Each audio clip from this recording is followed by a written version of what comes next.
and welcome to the Daily Mirror Pride of Britain Awards 2010. A night when we will celebrate Britain's true heroes, the courageous, the selfless and the spirited. They are the stars of this show. And here to honour them, and Louis Spence.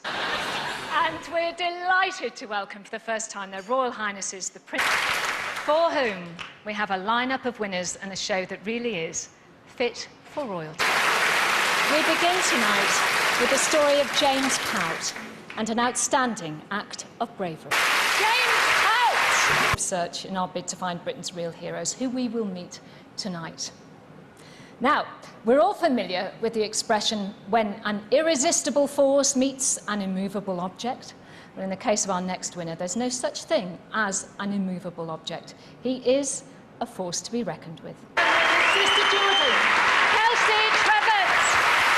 Our next winner, 15-year-old Ryan McLaughlin, is a teenager with attitude. He's very much up for a fight, but you'll be pleased to hear it's for all the right reasons. Please meet Ryan McLaughlin of unparalleled joy.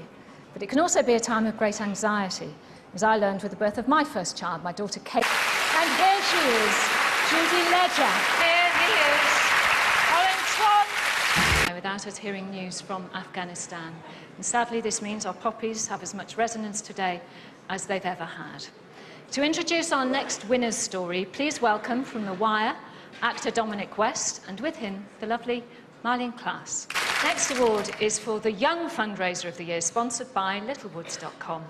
The winner is 12-year-old Cameron Small, and this is his story. Ladies and gentlemen, Cameron Small. It's his Services Award. And staying up to tell us more about it are Daybreak's early risers and Pride of Britain panel members Adrian Charles and Christine Bleakley. To our Emergency Services Award winner, PC David Rathband. Amy is clearly a very calm young lady, and when it came to telling her she'd won an award, we knew we'd have to work hard to make it a memorable surprise, to be honest. We arranged for Amy and her family to have a day out in London, which included a trip to Madame Tussauds.